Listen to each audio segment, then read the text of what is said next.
এই আদালতেই হওয়ার কথা ছিল পিলখানা হত্যা মামলায় খালাস পেয়েও বিস্ফোরক দ্রব্য মামলায় জেলে থাকা বিডিআর সদস্যদের জামিন শুনানি। তবে মধ্যরাতেই পুড়ে গেছে পুরো আদালত। রাস্তায় কয়েক জায়গায় ব্যারিকেড ছিল, আমাদের আসা একটু সমস্যা হয়েছিল, পরে অনেকে সহযোগিতা করছে। এখানে ভিতরে ঢোকার মতো পরিবেশ ছিল না। এদিকে ঢাকা আলিয়া মাদ্রাসা মাঠের অস্থায়ী আদালত সরিয়ে নিতে রাস্তা অবরোধ করে আন্দোলন করছেন শিক্ষার্থীরা। তারা বলছেন ৩ মাসের কথা বলে ২০১২ সাল থেকে খেলার মাঠে অস্থায়ী আদালত বসানোই একাডেমিক কার্যক্রম বিঘ্নিত হচ্ছে। ৩ থেকে ৬ মাসের জন্য জায়গাটা নিয়েছে, এখন কত বছর গেছে এর কোনো হিসাবই নেই। বিভিন্ন কৌশলে বিভিন্ন কুচক্রির মাধ্যমে কিন্তু তারা আদালতটা এখানে বহাল রাখার একটা অপচেষ্টা চালিয়ে যাচ্ছে। বেলা ১১টার দিকে এই আদালতে বিচারক ঢোকার চেষ্টা করলে শিক্ষার্থীদের বাধার মুখে পড়েন।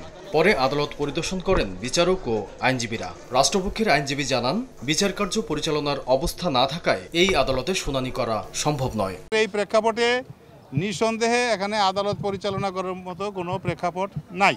আসামিপক্ষের আইনজীবী বলছেন, এভাবে বিচার বিঘ্নিত হয় ন্যায় বিচার থেকে বঞ্চিত হচ্ছেন বিডিআর সদস্যরা। আমরা প্রথমে একটি প্রজ্ঞাপন পেলাম, যেখানে বলা হইল অস্থায়ী আদালত কেরানীগঞ্জে এই বিচার প্রক্রিয়াটি হবে। এই মামলার বিচার কাজ পরিচালনায় পুরনো জেলখানা, নারী কারাগার ও ঢাকা কেন্দ্রীয় কারাগারের নাম প্রস্তাবনায় রয়েছে।